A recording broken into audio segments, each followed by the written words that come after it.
as my special guest today, out of South Carolina, South Kakalaki, and North Carolina, the Fox boys and Mama Fox, along with Kevin McCoy. How y'all doing? Good. Hey, Great. doing great. Listen, I'm excited. Awesome. Yes. I'm so excited to have you all Dante here. Me and Carlos, Carlos and I have been talking, man. Carlos, what, for a couple of weeks now? For probably some months. For a couple weeks now, man. Yeah, man. We just been having just sidebar conversations about everything. So, you know, what's so different about this talk is these guys are like, we're all in the same age range. Yeah. And we all came up together in church, and it, you know, we'll start sharing some of the memories, but we have so many things in common, so many things that we've done that has just been so awesome for us to do. So without further ado, I'm just gonna go around the feed and just introduce everybody. I already said Carlos, so let me go ahead and start with you, Carlos. Man, tell them where you at, what you're doing, what's happening with you. Man, what's going on, everybody? Hey, I'm out in Washington State, man. And first and foremost, yes, vote. And but I tell you, man, right now what I have going on is a lot of work because of the pandemic and because of the field that I work in. It's pretty busy. So right now it's basically more work than it is music. But as you see, I'm sitting down and I call it my lab, man. I get a chance every now and again to do some work in here. So I'm getting it done, man. Hey, that's what's up. That's what's up. So Carlos, and so you are mainly, you're the what? You're the as far as when it comes down to the music. Oh man, let's see. When it comes down to the music, man, and as far as our 3-man group, you know, it's a lot of history there, man. I would say, other than the drummer, man, I'm the one that spreads the table, and then everybody else just come and eat, man. You know. That's it. That's what's up. That is what's up. So I'm gonna keep going. Leonard. No, Ant is next, man. You gotta go. Oh, I gotta go to Ant. Okay, let me keep going in the order. So Anthony, so Carlos is our keys guy. So now we have Anthony. Anthony is our steel guitarist and bassist and drummer and so many other things. What's going on, man? How are you? Hey, too much. For those you don't know me, I'm Anthony Fox. I'm from Charleston, South Carolina. I'm retired military, so the only thing I get a chance now to do is just do music. Yeah. I've been blessed and fortunate to work with AMB conferences, work with various artists, practicing and performing with them, recording, still teaching music. So that's pretty much what I've been doing. And, you know, just got married, so enjoying the new life. So it's congratulations, man. Yes, sir. Yes, sir. Yes, sir. Yes, sir. So who should I go to, Leonard? I guess we next. What you say is you next. So Leonard Fox. Leonard, man, tell him where you at, what you doing, man. Well, and y'all see what he plays. Y'all see what's in the background. Yes, sir. Ann and I both live in the same city. We're in Goose Creek, which is a lot of people don't know. It's right outside of Charleston, South Carolina. Right. And like he said, Dante said, first of all, foremost, get out and vote. Make your voice heard. Secondly, with the pandemic going on, be safe. Like he said, the immune system. I'm a survivor of COVID-19, so you know. So first and foremost, thankful to God for that. Yes. Also, I'm live on Facebook. Hey, mutual. See, this is why we don't have extra folks on here, Dante. Yeah, this is why you interrupted my intro, mama. But no, getting back, you know, like Dante said, the immune system. Make sure you boost your immune system. All the things that the doctors don't talk about, the immune system boosters, being healthy, you know, because that's the things that's going to help us get through it. Also, currently, you know, I work for Boeing, so I'm in airplane manufacturing. Wow. So outside of that, you know, just still sitting in the lab and, you know, doing what we do, you know. Yeah. Being out, you have church right here at the house. Wow. So my whole purpose in the band, all I do is keep time. You know, I have no other job, you know. So if I get looks from the other guys, it's because I didn't do something right. You have a very important job. Drummer is probably the hardest job, man. Woo! That's the job, Dante. That's the hard. Come on. Without the heart, the body can't function. That's Come right. on. The heart. You preaching already, Doc. Yeah, so. Well, I don't need the heart beating at 200 beats per minute. I need it right. I need the heart beating right. Yeah, that's right. That's right. You need it at a pace that Mama Fox can dance. She can get a little step in every now and again. You know That's right. That's right. That's right. Oh man, Kevin McCoy, what's going on, man? What's going on, Dante? What's happening? Man, it's good to see you, man. What's been happening? Tell them who you are and what you do, man. Man, I'm in Florence, South Carolina. You ride down 20, get to the end of it. That's Florence. Yes, sir. There, you know, right in Florence. So, kind of like, I want to go back to you as well. To vote, you know, got to vote, get out there and do that. And I want to add to that, you know, also the census, take the census, you know, because it helps the community. Absolutely. You know, get out and do that as well. Working, you know, I work in workforce development. So all those unemployment numbers that you see, I'm getting some of those phone calls. You know, so busy, you know, wide open. I've been blessed to work extra hard during the pandemic. Right. You know, so you know that's been that. On the music side, I am first of all a drummer. Okay, so that's right. I keep time, you know, gotta keep the time. But I ventured out to playing some keys and organ now, so I do a lot more of that than drumming now, but still love drum. That's my heart. That's my heart. Yeah, do some production in studio. So do some of that stuff. Doing some live shows still now. So that's awesome. So things starting to pick up a little bit since the pandemic is kind of still here and we living with it. So, you know, just trying to do what we do. That's it. Hey man, that's all we can do. That's all we can do. That's one of the honorary sons too, man. Right there. Hey, that's where it starts. Yeah. That's right. I slept under that coffee table. Many nights. Let me tell you something, man. That's the best sleep. That's the best. Exactly. So last but not least, we have Mama Fox in the building. Geraldine Fox, how are you? What's going on? How did all this start? You have started some stuff. Good afternoon, everybody. I am absolutely wonderful. I'm honored to be here with all you young, Black, intelligent men talking about voting. That's right. Talking about staying safe during this pandemic. It fills my heart to know that this is what you're doing and this is what you're promoting. But first of all, I've got to give God the highest thanks for my sons, because I consider all of you my sons. For the 3 that lived in the house with me day by day, that we prayed together, we sang together. Our life was full of good times, even though we had our hard times turned into good times.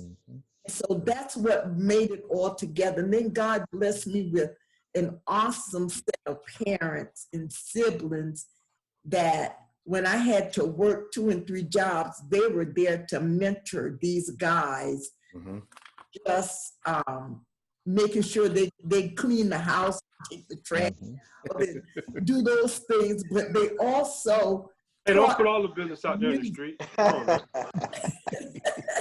But they also gave them musical. My mom bought Anthony his first guitar, and Jerry trained him.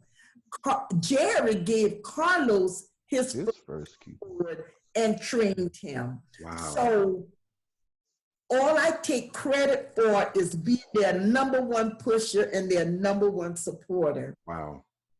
Because my family helped them to become the men that they are. So I don't take all the credit.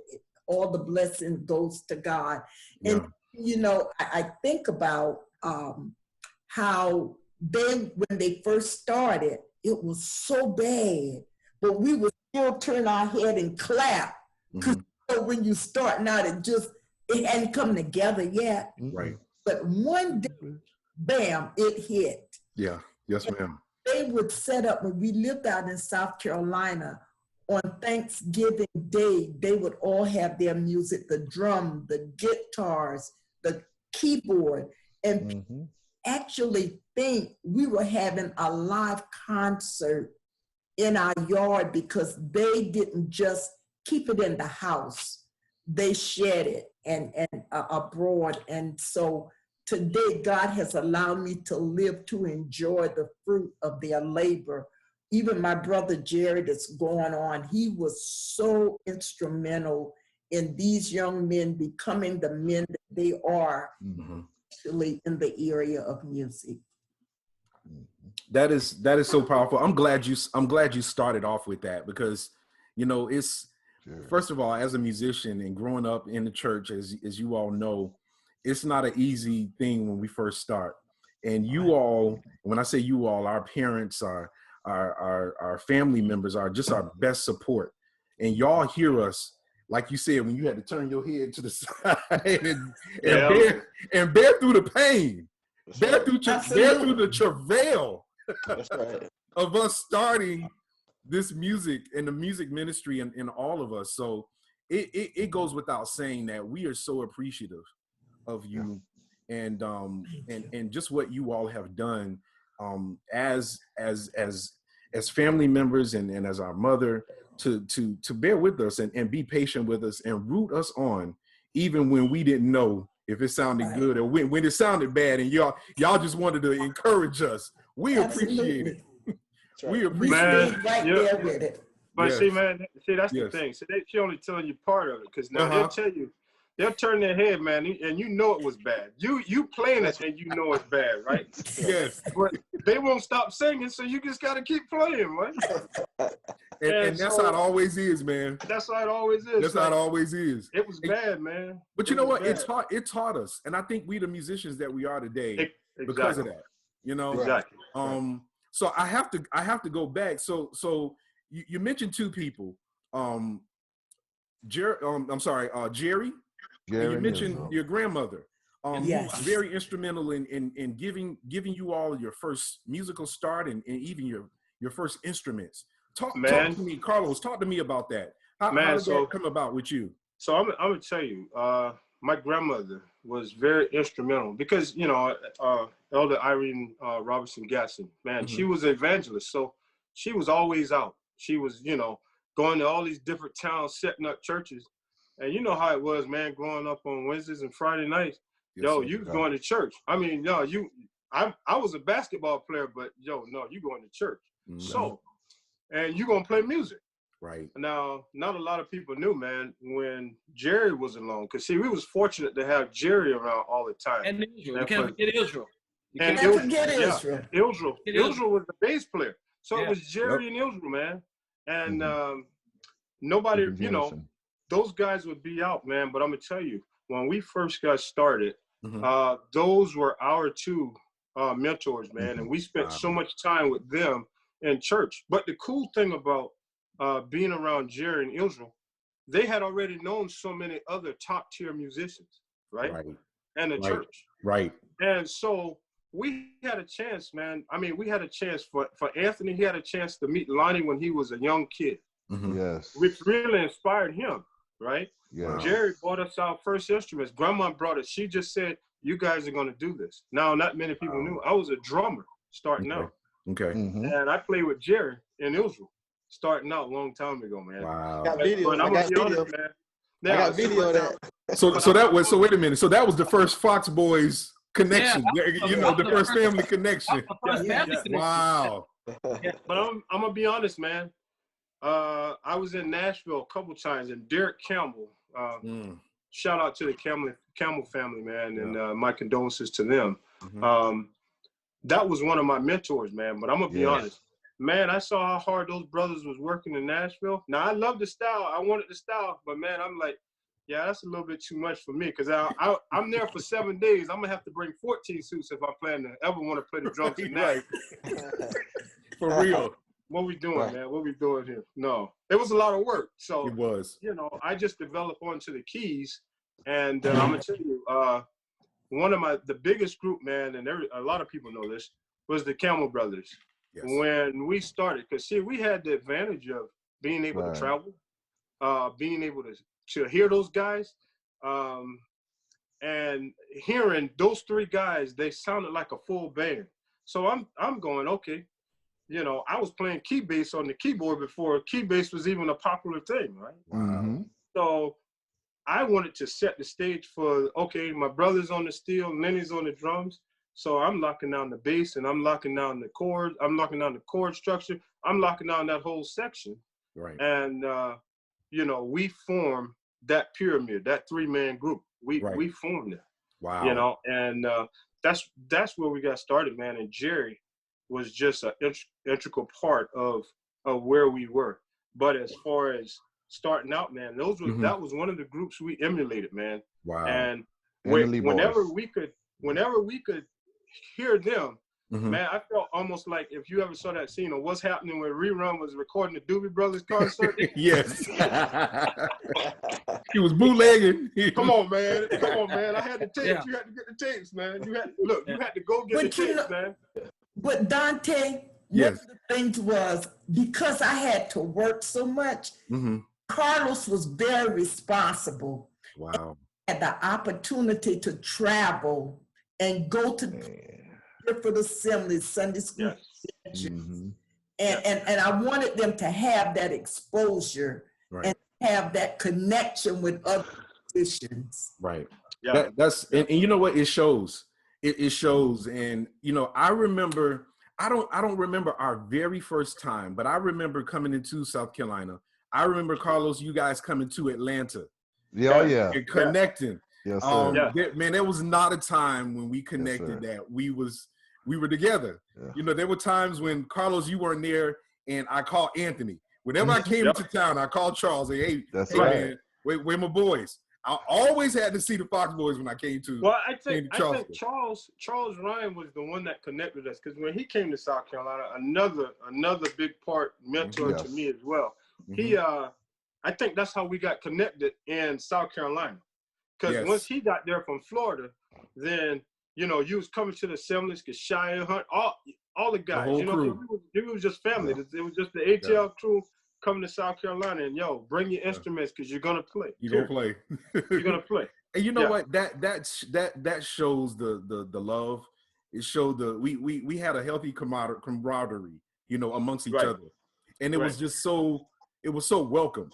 But yeah, I remember coming to you guys whenever I would come into town, calling you all.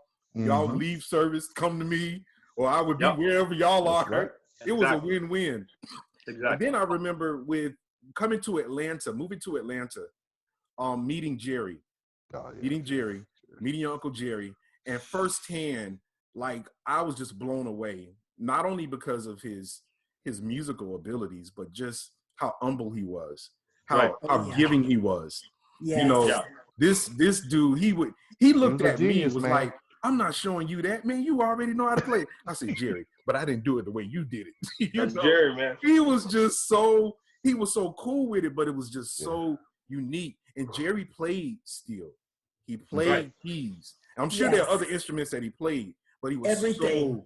He played bass as well. Yeah. And he was just so talented. He was so giving. And I know I truly miss him. Oh yeah. No, man.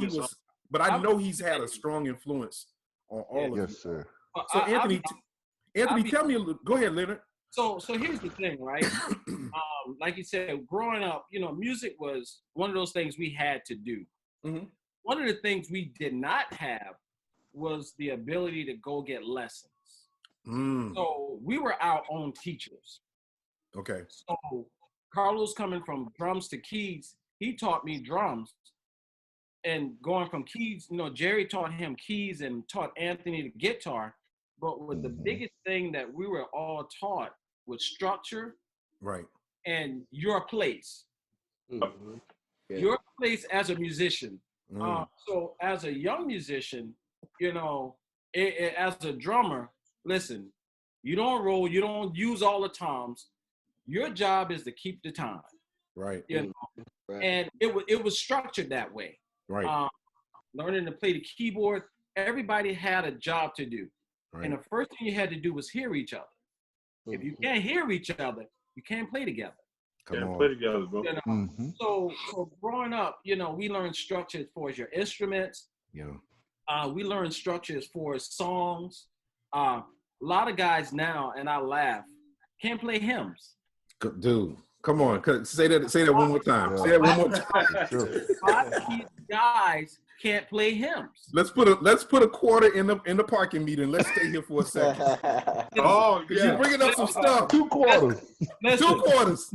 Listen, and we talk about it all the time. Yeah. When you outline a hymn, especially in our church, for those that don't know, we have hymnals. So you've got a CM, a LM, a short meter, a common meter, and the long. Songs have come on, help him, mama. Those songs have structure. From kids, we would set up in the church, and they would teach us what each one of those meant. Right. And you had to know what it meant because you playing a short meter and they're singing long meter, you off already. Yeah. You know, so you know the structure, and I go back to the beginning. You got to have the foundation. Yeah. Any musician, you've got to have a foundation. You know, and to understand what our church does and the way we do it, you got to understand the structure. Yeah. Of the music. You know, you bring up an interesting point because a lot of people don't talk about it, but it's true with any organization, with anything that you do, there's always culture. I use that word and I don't use it loosely, but culture. If you go somewhere, you go to Church of God in Christ, they have culture. Right. They have the culture in Church of God in Christ is the organist and the drummer. That's the culture. The culture of their thing is the organist is like the leading instrument.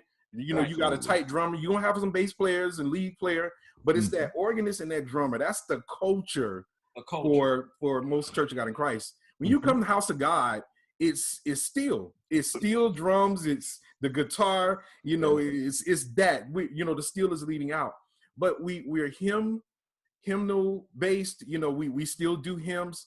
And I'm so glad you talked about that because it's the thing that I try to strive to tell a lot of young musicians to do is to study the ones that, you know, labor before you. You know, when I came up and we go, I know we're going into this talk, but when I came up, I studied the generation that was before me. Right. That's right. All we did, come on, we was in Nashville, y'all.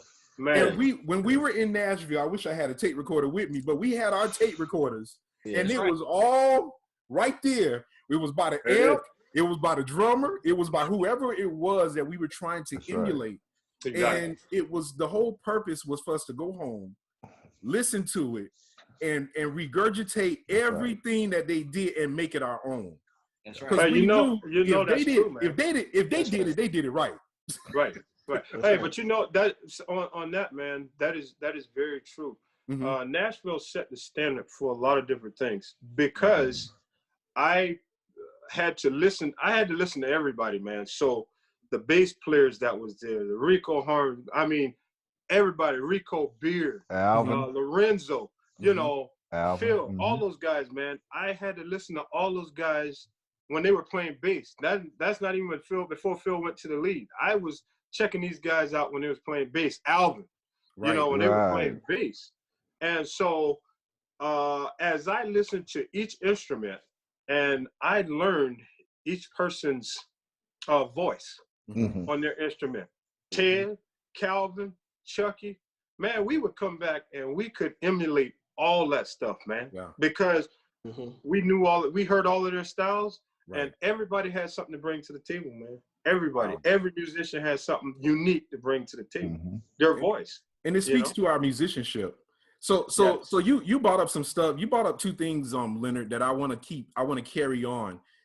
You said you were taught your place and you were taught structure. You were taught your place and you were taught structure. Yes. That by itself a preach. I can take a text right now. Hey, know your place and have some structure. Hey, you know what? The structure, man, is everything when it comes to doing the music. You know, I was watching some of the other views, but what a lot of the guys were saying is true, that when you go out and you start playing outside of the church, you can appreciate the structure that you learned where you were. So that's a very true thing. Enjoy and love what you come from, and love what the church has taught you as far as the music. Man, I mean, you got a singer singing, and you got to put them in a key. They might be in the key of Z, but you got to take them back to a regular key. You know what I'm saying? Because they're singing in the key of Z. Okay, you ain't never gonna find them there. Put them in a key. Sometimes you had to do that. You know, sometimes the song was fast, but they was gonna come up on the verse and they was gonna drag. So then you had to wait. So the structure of everything was so important, man. But in order to do that, you had to listen and know that, okay, this person's singing the song, but we got to wait on them. We can't go ahead of them. Right. And as far as your place, man, you just had to know where your place was at all times. See? At all times. So I have to bring you in here, Anthony, and then I'll come to you, Kevin. There are a lot of steel guitarists out here, man, and when we started doing a lot of these, mainly because of the steel guitar, but of course it expands out, with other instruments. But man, structure and knowing your place, even as the leading instrumentalist in the church as a steel guitarist, it's a big deal. Talk to me a little bit about what that was for you coming up as a steel guitarist, because you've been around the best, Anthony. Let me just say that you one of the boys, man. You one of those dudes. Okay, let me just put it out there. Y'all sleeping on Anthony Fox. That dude, man. Anthony was doing this stuff way back when. Y'all sleeping. 6 years old, man. Me and Anthony, and this is I'm saying this for real, Anthony. When I would come to assemblies, and I'm saying this for, I don't know who I'm saying this for, but there are a lot of musicians that need to hear it. Whenever I came to an assembly, Anthony was in, and Anthony could let me play. When I didn't ask to play, he let me play. I didn't ask to play. Anthony wanted me to play. That's the kind of love that we have toward each other. And it's always been that way. But talk to me a little bit about that, Anthony, the structure as a steel guitarist, knowing your place. Man, first of all, I have to give God the glory and the praise for blessing these hands, man. Yeah. But one thing I must say, I ain't got where I am by myself. There's a whole entourage of guys like yourself, man. My Uncle Jerry and my Uncle Israel that started me out on the bass. James Somerset, Lonnie Bennett. He was the first one that I ever heard. He introduced me and my Uncle Jerry to the pedal steel. Wow. Ted Beard, Calvin Cook, the late Glenn Lee, late Henry Nelson, Chuck Campbell and the Campbell Brothers, Titus Mem and the Mem Brothers, Bobby Seymour, Robert Randolph, David Feinville, AJ Gent, Aubrey Gent, Doug Jernigan, Tommy White, the Pringle Boys, Akon Coffey, Buzz Evans, Iris Hicks, and of course yourself, man. There's a lot of guys that helped me to get, I actually studied you guys over the years, man, different aspects of what y'all did. And I took the best from what y'all did and I incorporated. Yeah. So I didn't get where I am by myself, man. I owe it to you guys. Wow. Wow. Listen, man, I thought you was going to give away all the secrets. When you said Doug Jernigan and Bobby Seymour, I was like, uh-oh, somebody about to go look us up. Sir. Listen, when coming up, and you can attest to this, Anthony, you probably were with us a couple of times. When we were in Nashville, there were times when we would leave the afternoon session, or sometimes it'd be the morning session. Yes. And we would get in the truck with Glenn, get in the truck with Ted, and we would head over to Bobby Seymour. Yes, sir. That's where most of us started with our pedal steels. That's where most of us got work done on our steels. We would wait the whole year to come to Nashville and to get our work done at Bobby Seymour's. And it was we took pride in it. Yes, sir. We took pride in it, and it was not only a spiritual thing for us. That was first and foremost. But we took our craft and we really made that like front and center. Like that was we took pride in what we did. It was like another job, for us. But Man, I thought you was gonna give away all the secrets, man. So Kevin, the same thing, man. As a drummer, man, and even as a musician, knowing your place and structure, and Leonard already talked about it, with the drum being the heart and the center of everything that goes, man. Talk to some of these drummers and how it was for you coming up and doing that. Well, and I want to add one more to that, Dante. I want to talk about discipline as well, because you got to be disciplined on drums. So with me, I started playing drums at age 3. Wow. And I'm talking a full set of drums. I was playing because I had an older brother, Kendrick, who played drums. Okay. Well. So we had a full set of drums in the house, so I learned how to play them because he moved the keyboard. So he moved the keyboard, I got to play the drums. But of course, when you're that age, you got the older guys who gonna take the spot. You got to wait your turn. So I would just, they would play the whole service. They play everything. Yeah. And they would give me the closing song. My song to play. Wait, hold on. Because everybody went through this. So they gave you the benediction, man. They gave me the benediction. And you hope the service was hot so you could jam. That's right. I just hope something kick up at benediction time. But that was my song to play, and I took that. I didn't take it as, they were, shunning me or everything like that. But I took what they gave me and I worked with it. That's right. I even bust a bass drum head on the closing song because I played that song. That's when you know you working, Doc. I played that song. That was my song. That was it. That was my song. But that's what they gave me. But I took that and learned, what to do from that. And I'm from South Carolina. So, and in my area, in, let's say, the late 80s, quartet was really big. Yeah. That's it. So what we learned was snare and bass drum, pocket. That's what we learned. Because quartet music wasn't giving you nothing but that pocket, So that's what we learned, And that incorporated me with our sound, with the church sound as well, because we need that beat. We need that drive. Right. That's what pushes our service. So I learned discipline, from quartet music, just learning that pocket, Man. And I kind of grew forward to listening to like John, choir music and that type of thing. And I incorporated that style of music, but I still kept the essence of my musicianship with that pocket. Right. You got to keep a strong pocket. So that's kind of how I started. That's a beautiful thing, man. And I actually, I didn't travel as much, around the church growing up. My dad worked for CSX Railroad, so he traveled a lot for work. So my extent of traveling was like North Carolina, South Carolina.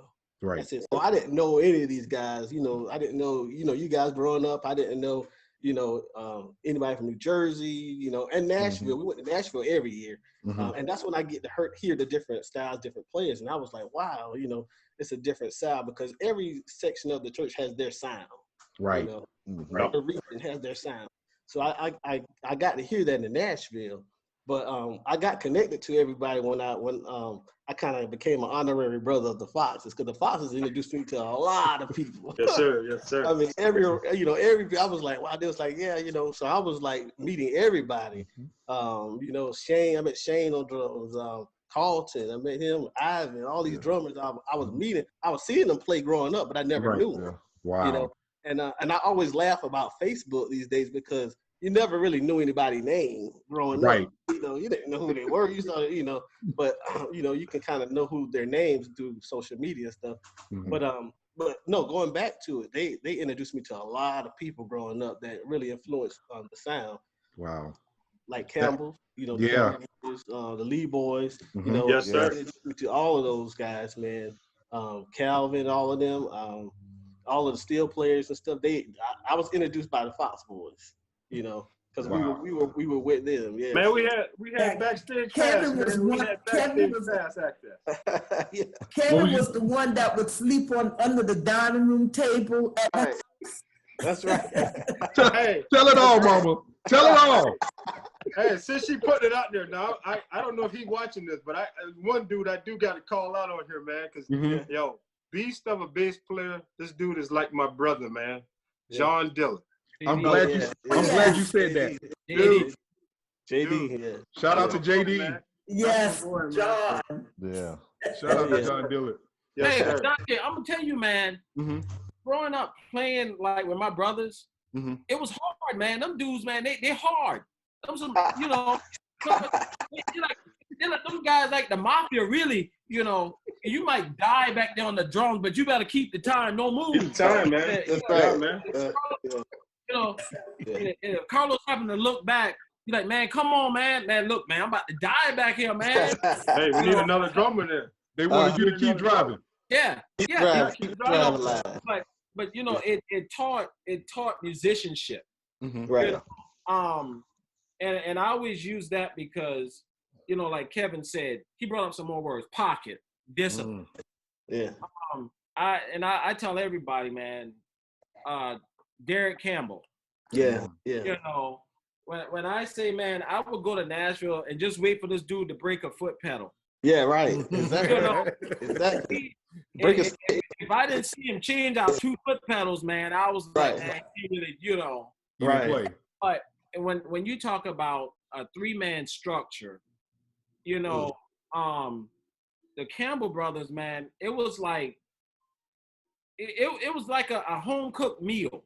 You know, you got some stew chicken, rice, and biscuits. It's not complete without a biscuit. Don't forget sweet peas. When you talk about, well, all we had was sweet peas. I mean, you know, used to make sweet peas stretch. But when you talk about those 3 guys, man, and what we did as a unit, and I call us a unit because we all had to be on point at every single time. Yeah. You know, Right.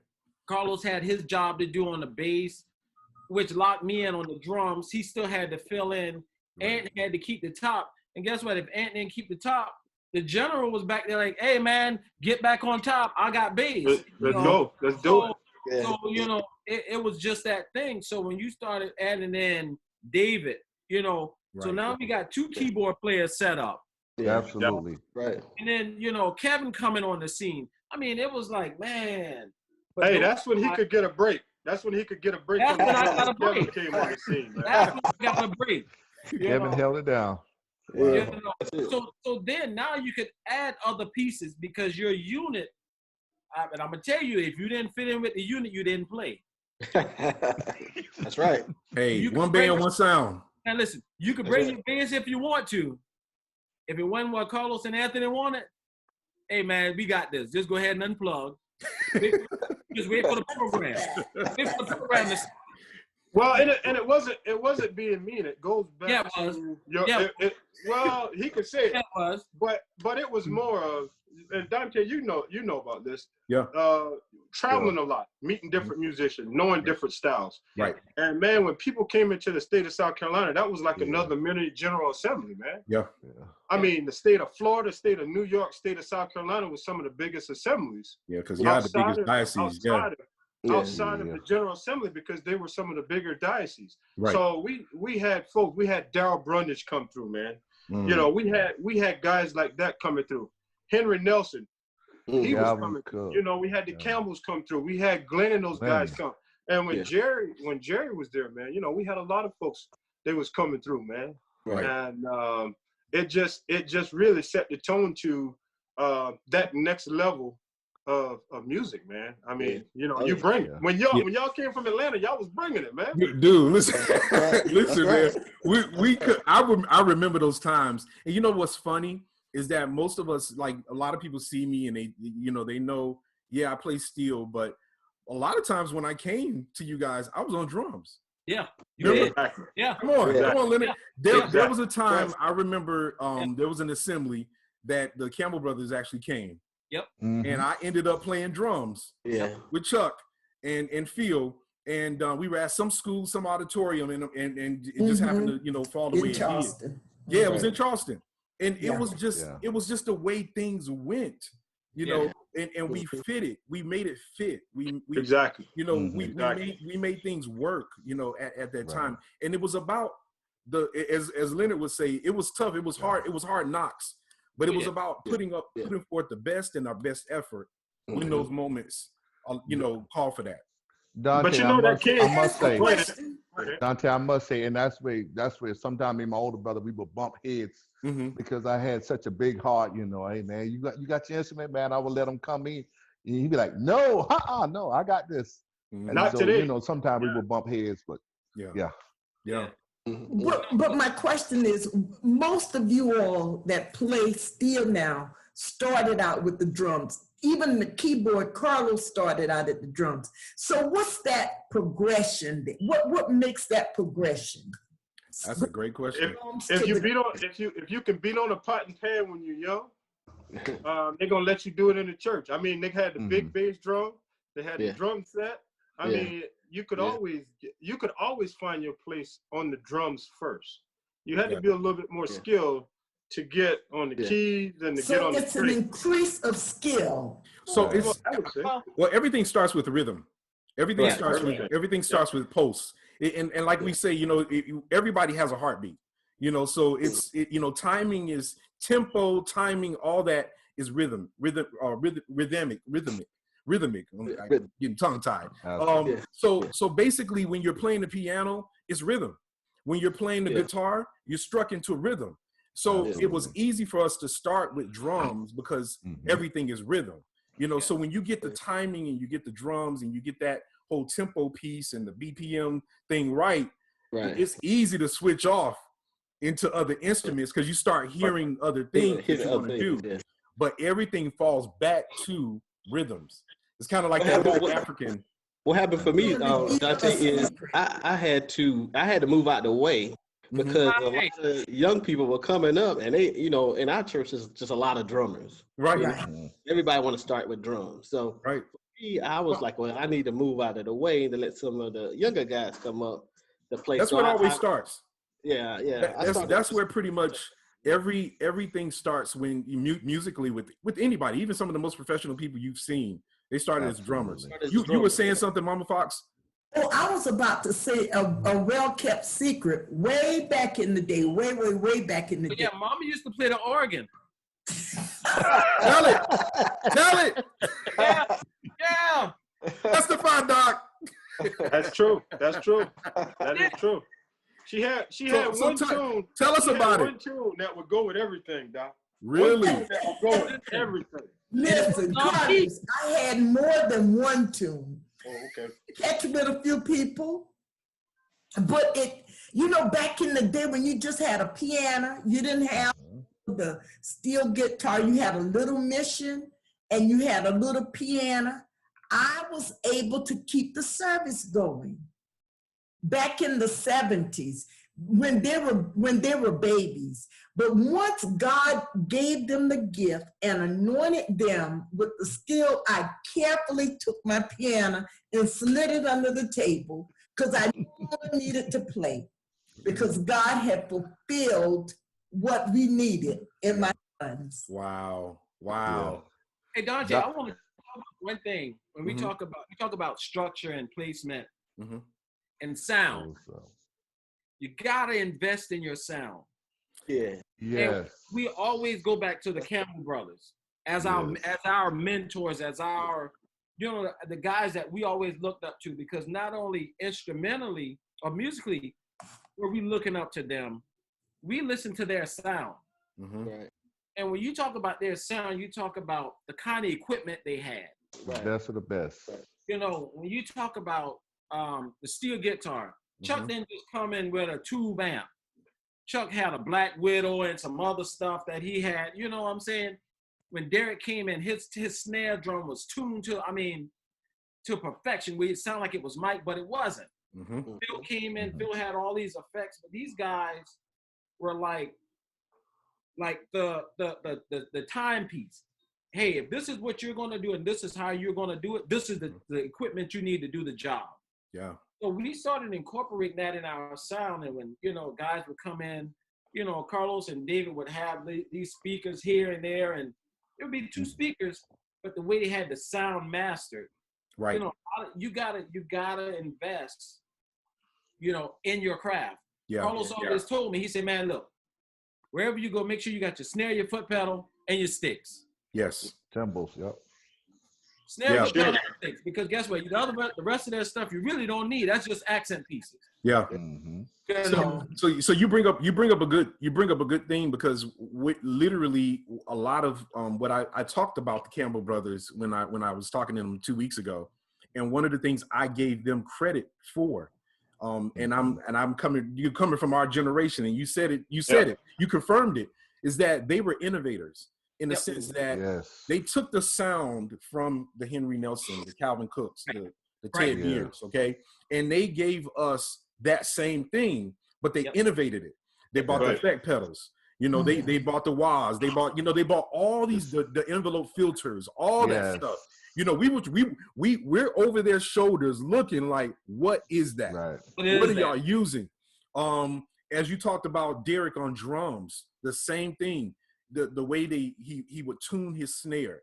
That goes into our technique and playing, and I credit them for really bringing that to the forefront of what we do. I've even heard Ronnie Mosey in the Jewel Dominion and Gammy talk about Bishop Harrison and how he would get Fender amps and take the speakers out and put them in with custom JBLs.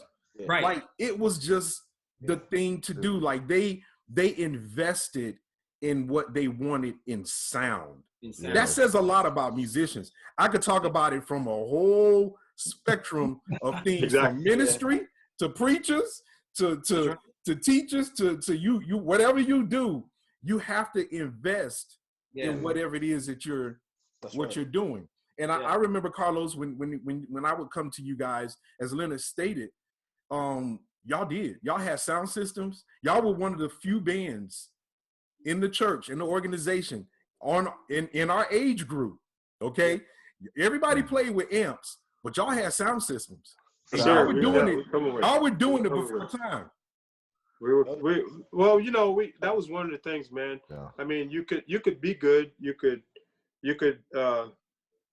play good, but we always believe you had to have good instruments, but you also had to have good speakers. Invest in your equipment. If you're going to be doing it for a long time and doing it, invest.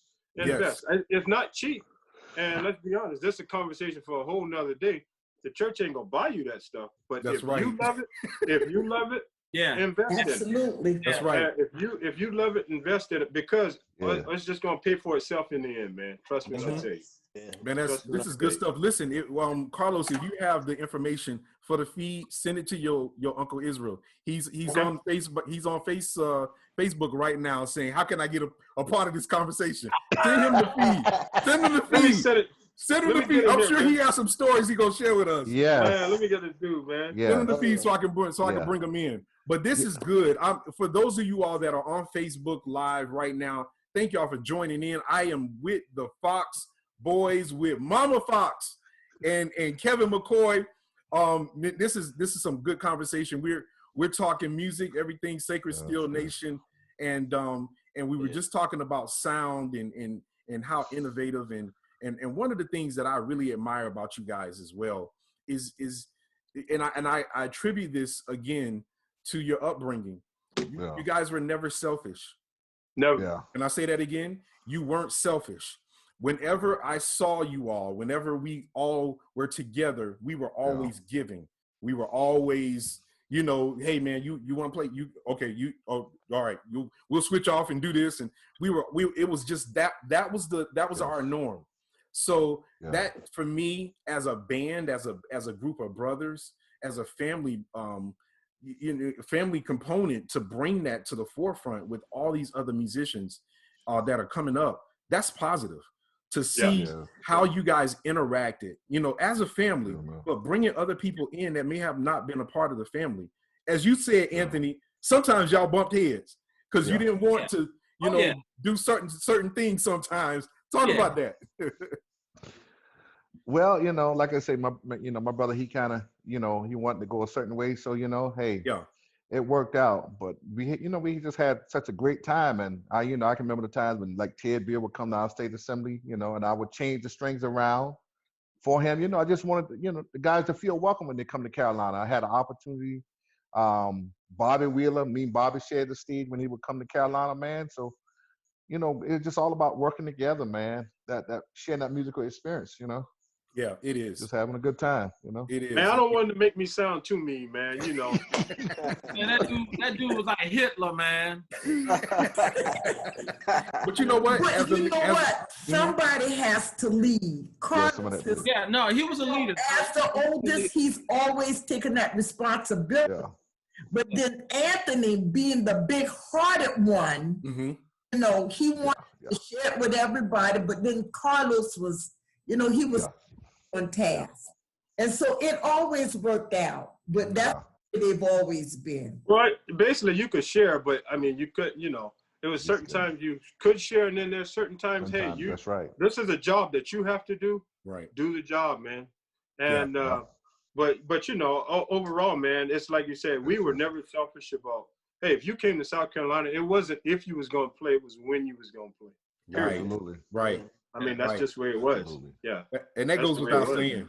That goes without saying, man. You guys have been mentored by some of the best, and you are mentoring some great musicians. Are you guys working on any projects? Are you guys doing working on any new music? Is there anything in the forefront for what you guys are working on as a unit? I'm gonna say like this, man. I'm like rerun with the tape recorder again, man. Whenever I can get Ant, I get him. I get snippets of stuff. He don't know what I'm doing with it all just yet. But we all working on some stuff, man. Yes, I mean, he's got the dude, man. I'm telling you, he's that guy, man. Yeah. And a lot of people was probably slept on it. But pretty soon you'll hear some of this crazy stuff this boy that he can do on the steel, man. It's pretty amazing. I'll just say that. And so I'm working on some stuff behind the scenes with him. I don't tell him everything going on all the time because then he'll probably shut down on me. But, you know, we working on some stuff, man. Yeah. It's slow. Dante, it ain't a sprint over here. It's a marathon going on over here, bro. Yeah. Yes. But I'm trying to get them to give me some music that they're working on because I do a Bible study Monday through Friday at 6 p.m. Facebook Live. So I'm trying to get them to give me a few opening pieces for, you know, little snippets because it's gonna cost you. I enjoy when I play their music. Folk really love it. Yes. It's gonna cost you, Mom. Yes, and I can play. And one of the things where we were, I guess, unique with our style of play is that we never actually like set out to make like a record or a recording or do anything of that sort. We used our gift mainly, I would say, in a different type of environment. We didn't do a lot of clubs or anything like that, but our main focus was banquets, specialized in, you know, private ventures, private events, stuff like that. Because the money for that was more lucrative, you know, than playing in the clubs and, you know, the time in the studio. So we would invest our time in, you know, performing for people. Okay. You know, that's where our joy is. That's where we got our joy, you know, doing things for people as an intimate setting. Right. You know, and so when you talk, a lot of people talk about, yeah, man, you guys need to put out a recording. Well, you know, if you had a chance to record what we did, then you was good. But, you know, that was pretty much our projects. Right. That's how we really, you know, operated. People knew us not by so much, you know, putting it out in the forefront, but if you wanted something, an elegant event or a nice evening. Absolutely. You know, we were more in the private, you know, if you heard us, you were going to book us. Right. You know, right. So that's where a lot of our, you know, our focuses were, you know, especially when we were all here together. Right. You know, Carlos, you know, when Carlos moved away, man, it was like, oh man, what are we going to do now? You know, but it never really stopped because, you know, we still would come together and do things like that. Yeah. Hey, we got the man, the myth, the legend down. That's what I was just getting ready to say. Let us rise as we receive. Oh boy, Listen, cut it out, man. Cut it out. But hey, y'all can stand up here. Listen, I saw your comment on Facebook, and I was like, wow, I gotta bring him in. So how you doing, man? We done talked you up. I felt it. I felt it, man. I was watching TV. We just got off of watching a football game, and we just got through with Bishop Thomas's anniversary, no more than maybe 20 minutes to half an hour. And I said, let me get on here and check something. And I saw y'all guys. I said, wait a minute. He got the Fox boys on there without the granddad. That's grand. What's up with that, man? But listen, we've got the original stuff. And they told us how you were the bass man and Jerry was on steel and Carlos was a drummer. Oh, we got the low. We got the low down. So look, you're here to confirm it all. Man, I tell you, Irene, it all goes back to Mom, man. Yeah. She didn't push us, but she gave us the opportunity to play. Yeah. And and with her being a minister, and she was one of the few ministers, and Fox can tell you, she was one of the few ministers that really went in the field. Wow. Right. We had to tell you the places we went, following Mom, man. Wow. And one nothing close where we stayed at. I don't think St. George was the closest, and that was 10, 15 minutes. Every place was a half an hour to hour and a half. 2 hours. As far as almost Savannah, Georgia, doing missionary work. So we had to learn. Fox and the sisters had to learn how to sing and carry him. And we had to learn some type of instrument. And of course, all it started with the drums, and then elevated on to me with the bass. Jerry went to the keyboard and then steel, and then Carlos came in. That gives us the drummer with Jerry, myself. And then Anthony came on after Jerry went to college. We had no steel. Wow. And it was just me and Carlos, the bass and the drums. And I remember, man, when Mom put that 6-string in Anthony's hand, left-handed, awkward, all that. And he tore up some service now. Don't let nobody fool you. Oh, Lord, the benediction couldn't come quick enough, man. But he stayed on it, man. And Mom anointed that boy's hand, both his hands. And I mean, you're talking about self-taught and what Jerry worked with him on. Well, you know what's interesting? I'm glad you said that, because one of the most common things that I get with all of the feeds, and this is probably my 18th show. With all you guys. Yeah. So one of the things that I get with everybody is that we most of us we're mostly self-taught. Yeah, we're all self-taught, and even the ones that weren't self-taught, we had that one brother, sister, or some family member that was versed in knowing and helped us come along. But everybody was prayed over and anointed, and it was almost like a spiritual transition. That's the almost common thread, and I think that's the thing that makes our music so sacred. Sacred steel and calling it the sacred steel. It's really it's the thing. But I really believe that there's something to that everybody, and most of the musicians that I knew coming up in the church, even some of the ones that are not in church, so to speak, hands prayed over by somebody, grandma, granddaddy, somebody, prayed over them and blessed them and sent them. And empowered them and anointed them to do what they do. So I'm glad you said that, Israel, because that's something that I see as a common thread with all of us.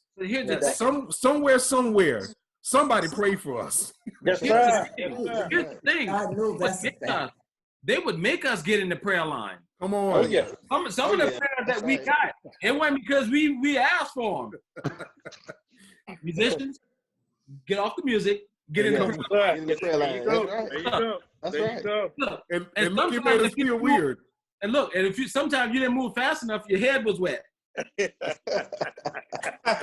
Come on here.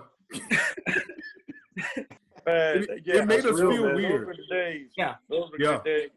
Yeah. It made us feel weird at first, but when it happened, it happened. Yeah. Yeah. And we felt different afterward. Oh yeah. Yes, sir. The playing changed, our minds changed, the way we approach the instruments changed. And honestly, I've been around and I've played for some organizations. I played for a lot of different people. But there's a difference. Let me say it. There is a difference when you are anointed to do something, and when God puts his hand on something, it's a difference, y'all. It's a difference. Yeah. That's real. Yeah. And one other thing I want to mention, Dante, that I love, and you can tell it. You can tell in your musician just listening at them.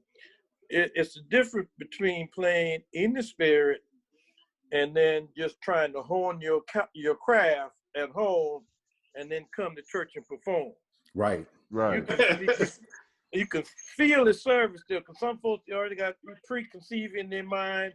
I'm gonna do this run. I'm gonna do that run. I don't care what They want to show their craft, but when you're playing in the spirit, man, you don't have to be the best musician. Come on. Right. You don't have to be the man that knows every chord. When you play in the spirit, man, there's something about that service. Yeah. Stephen know that. Yeah. Stephen know that, man. There's something about that service and sometimes you can't remember what you did. Yeah. Here's the thing: you have to pray before you even played. Come on. Right. Say that again. Oh, that's a must. That's a must. Yeah, we do that, man. We do that. That's a t-shirt, Leonard. Yes, sir. Pray before you play. That's right. Absolutely. Yeah, man. I might wear that next week. That was our thing, man. That was our thing, for real, man. Yeah. That was it, for real, man. It's something to that. Yeah. Well, Even to now. Even to this day. David was a minister of music, right? We're all ministering. So when people look at musicians, you're actually ministering to every aspect of the service. Yeah. You minister from the benediction, from the opening song. The benediction. To the benediction. Every aspect of that service, you've got to welcome the Spirit in, whether it be the offering, whether it be praise and worship, whether it be the hymn, whether you're backing up the preacher. Yeah. The musicians. Yeah. I think we need to play a little harder at the offering time.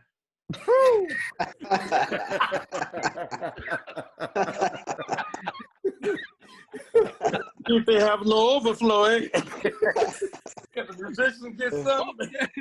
This is good. Alone, man. My bad. This is so good. So for those of you all that are just joining us on Facebook, we are cutting up. I got the Fox family. I got the Fox boys on here with Mama Fox, and I got Uncle Israel on here with us, one of the originals. Got Kevin McCoy, and we're just having an awesome conversation. Dealing with our craft. Yes. Dealing with music and just dealing with our craft. So one of the things I do before we go, because we can do this for another 2 hours, y'all. Exactly. Because we got stories to share. But I wanna go around, and I'll start with you, Kevin. And there are a lot of drummers, there are a lot of musicians that are out there, and they need some advice. I mean, I have some secular folks on here. I have some Christian folks on here. We got people from all walks of life that are just trying to be better in what they do. You have any advice, Kevin, on how to be better as a drummer or just as an individual? I just want to say, and I saw a couple of shows last week where Brian had those 5 Ps. So, man, that was something. But basically, I want to say, Dante, don't always try to be the smartest person in the room. Wow. You know what I mean? You gotta take advice. You gotta learn from somebody. That's right. So if you feel like you're always the smartest person in the room, then you're not learning anything. So musicianship is constant learning. No matter how long you've been playing, no matter how great you think you are, there's someone always who's gonna show you something new or show you a different way to do something. So it's a constant learning environment being a musician or just life. It is. So, it is. That's some good stuff. Anthony. Yes, sir. Any advice? I want to give a shout. Let me give a shout out to my young guns too, man. I love these guys. Terrell King, the Noble Boys, Josh Taylor, Evans, Lawrence Coffey, Tommy. But the one thing I want to leave with my guys, all my musicians, man, is appreciate the sound, the unique sound that God has given me. I'm not going to sound like you. You're not going to sound like me. We got to appreciate the sound that God has given us. That's good. Let the jealousy, envy spirit go, where you can't tell your next music, hey man, you sounded good or whatever. Yeah. A lot of guys, they get jealous or whatever, and they want to, you know. So let people know, don't be afraid to give credit to guys who taught you. Come on. Because none of us got to where we got alone. Another thing is, this instrument behind me is not a fly-by-night instrument. So you got to practice. You got to practice. So I tell the younger guys, don't get discouraged, man. Don't give up. Just keep practicing, learning, asking questions, because it's a lot to it. Yes. And my last thing, listen to various genres of music. With that, you learn different chords, and you learn the placement of chords. So I tell anybody, listen to various genres of music. Wow. Shout out to brother James Mike Wortham in Mississippi, man. He's loving it. He's like, it's beautiful. This is a great forum. And you just gave us some stuff. You gave us some good stuff, Anthony. And yes. I hope those young guys take that advice to heart. This is really good. Leonard, what you got? First, I want to give a shout out to a couple guys out there. Yes. Kashaya Hunter. Yes. ATL boys. All the guys up in Philly. Dave Watson. You know, Bobby Wheeler. I want to, those are guys, man. Dana. Yes. Another great drummer. Yes. Female drummer. The Lee boys down in Florida, man. The Campbell brothers. I just want to, first of all, give thanks to those people, because all those people are instrumental in where we are. Not only as musicians, but as people. Right. Because you learn how to form relationships. And as a musician, as a person, learn to form relationships with people. As Kevin said, be teachable. As long as you're living, you're gonna learn something. Yeah. When you get to the point where you're unteachable, yeah, you're done. Yeah. And like Ant said, always give credit. Don't be afraid to give a shout out to another musician. Yo, man, you killed it. Mm-hmm. Don't be afraid to take constructive criticism. Yeah. And that's not only as a musician, but as an individual in life, on the job. Be willing to accept constructive criticism. Yes. Mm-hmm. Be good people. Mm-hmm. Victor Wooten, I listened to, he did a commencement speaker. He was a commencement speaker. He was playing his bass, and his mom knew that they were good. Mm-hmm. But being good is all right, but be good people. Wow. And that was one of the things, even, listening to him, whatever you do, don't just be good at it, but be good people. Mm-hmm. Because if you're a good person, there's something that somebody can always learn from you. Yeah. And so, this platform, man, this has been a blessing, man, because, it still brings everybody together, even if we're hundreds of thousands of miles apart. Carlos is on the West Coast, I'm on the East Coast, but it's like we all sitting in the same room. Same table. Right. Yeah. At the same time. Yeah. So, I appreciate this platform, man. Absolutely. It's a blessing, man, I'm telling you. Man, thank you. Dante. Yeah. No, thank y'all, man. It's the thing you said it's key for me is relationship. Yeah. God is not. God is not He's not concerned about our religion. He's more concerned about our relationship with Him. We a lot of us don't really understand truly being relational to each other, and that's what makes stuff like this happen. Is that it's relationship. I don't have to wait until the assembly time to call Anthony or call Carlos. Absolutely. Or send Leonard a text, whatever. It's like we boys, so hey man, what's going on? How you doing, man? I just want to check up on you. Relationship. Yeah. Relationship. You nailed that, man. It's key. It is really key. So Carlos. Man, what you got, man? Let's see what I got. I have a lot of things, but one of the things I really want to say to the upcoming musicians. If you love what you do, take out the time to sit down and practice. Practice. The things that are afforded to you now, YouTube and all these other tools, man, that you can learn things, do that. Because again, just like that steel, I'm sitting here at my keyboard. This is no fly-by-night kind of thing. And so I just leave with the young guys, man. Hey, practice, practice, practice.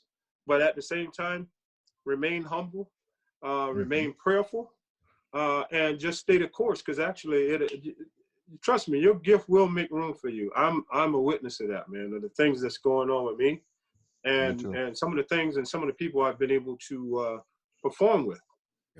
It's just been amazing. But it's all from my upbringing and from, you know, like you hear on my brothers naming all these guys, man, I'm telling you, from all the guys in Nashville on down, thank you guys, because I wouldn't be where I'm at if it wasn't for some of the things that I've obtained from every, and I'll say it again, from every musician that I've ever heard play. They are what has sculpted me, has made me into the musician I am. And I want everybody now, at any time, man, Dante, feel free to reach out to me anytime. Dante, this is an awesome platform, man, that you have. But for musicians that's just taking it just for church, or musicians that's going to do it professionally, do learn the business side of it, because that's a whole nother realm. Say that again. For guys that want to take it outside, do know the business, okay? Know the business side, because if not, you're going to find yourself by yourself. I mean, that's just real. You know, I've been blessed to be able to do some things musically out here where I'm at now. So the reason I'm saying that is because it can be done. But I credit it all to my family, to my upbringing, to the structure of music that I had in the church. And for all the guys, all the young guys, the last thing I'm gonna say, you hear all these other churches, Kojic, AME, love what your church brings. Love it, because you bring a unique sound, and trust me, people love it. People love it. People love the sound, man. So again, man, I love everybody. Dante, this is an awesome platform, man. And I'm just glad you guys. I'm glad you all are here. I'm glad everyone is on this. I was gonna go to Uncle Israel. Is he? Unmute yourself, and then I'm a end with Mama Fox.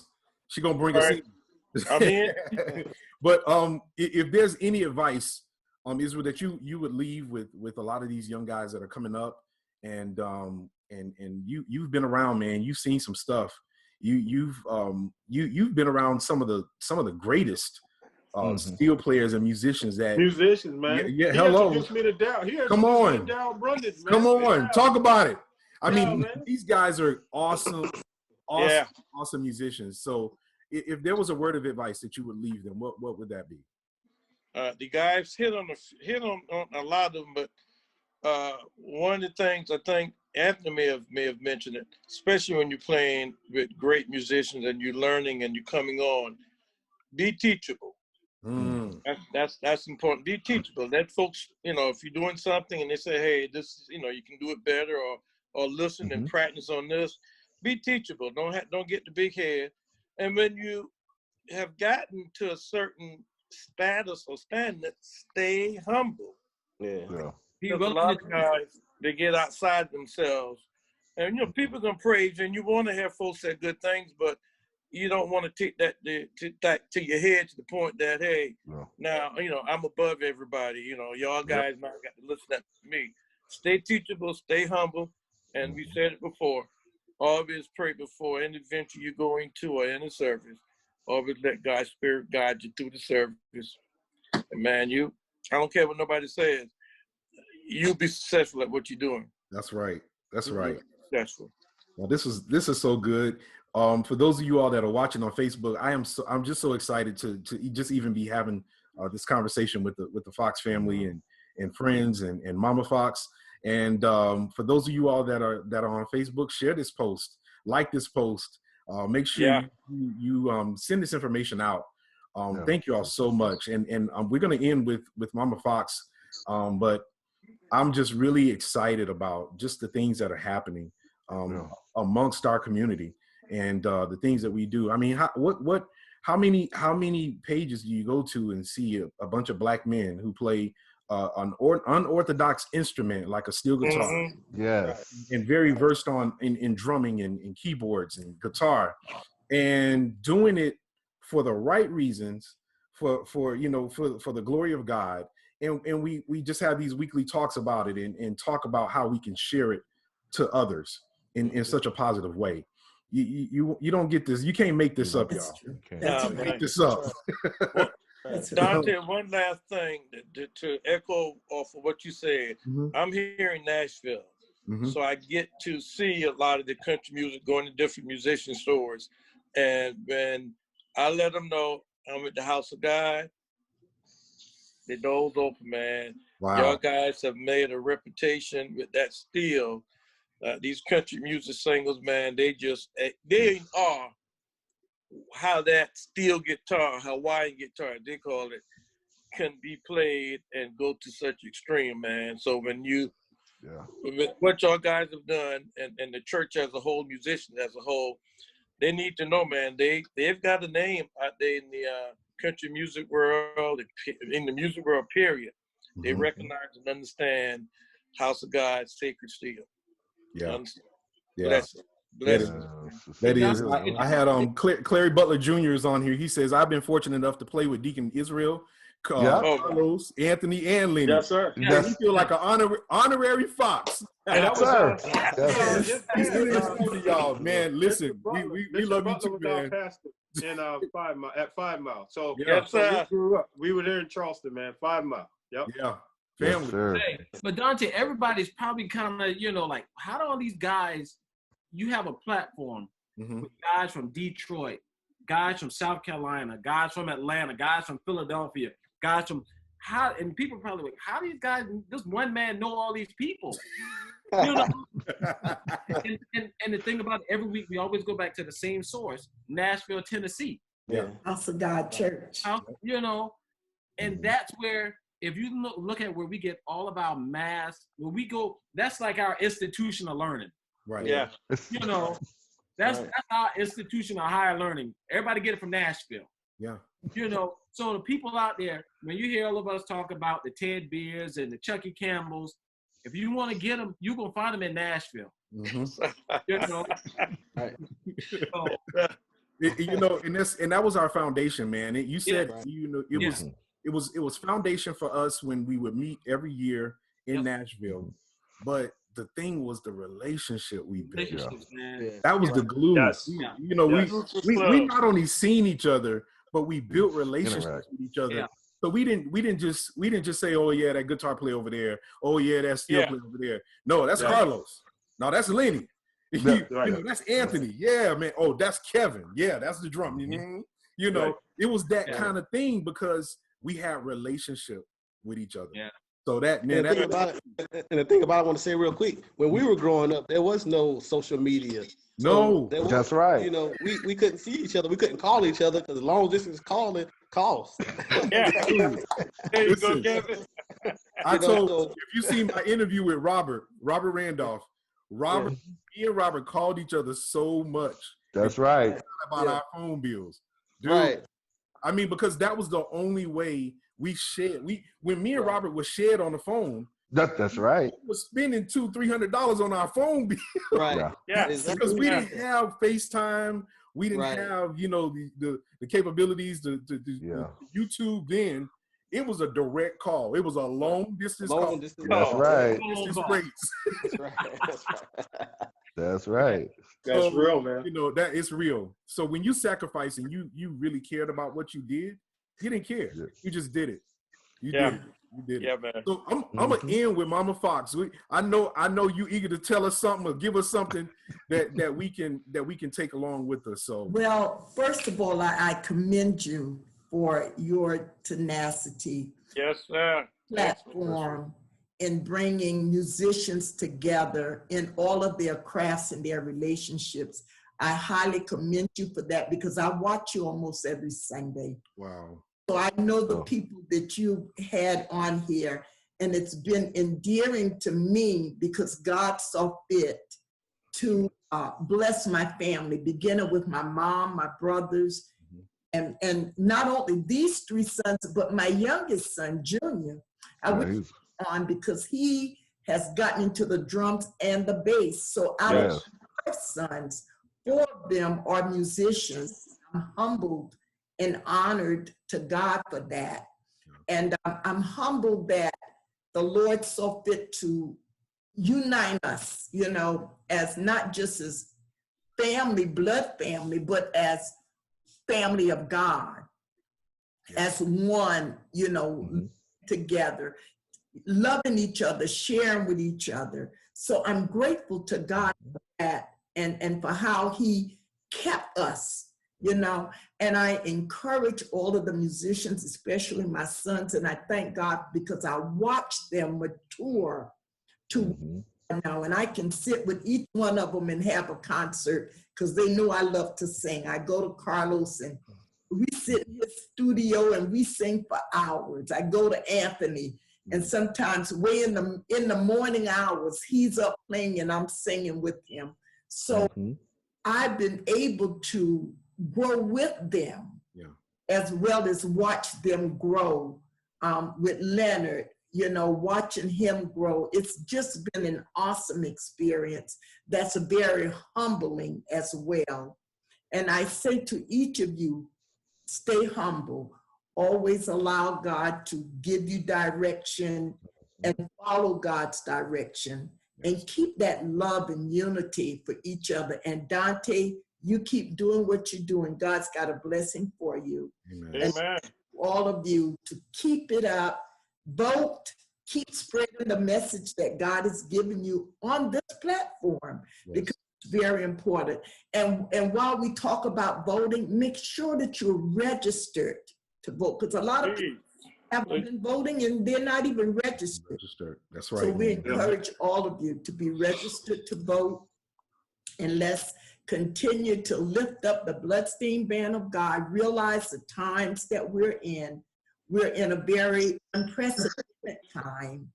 And so this time brings about changes. And so we have to be able to adapt to those changes. That's right.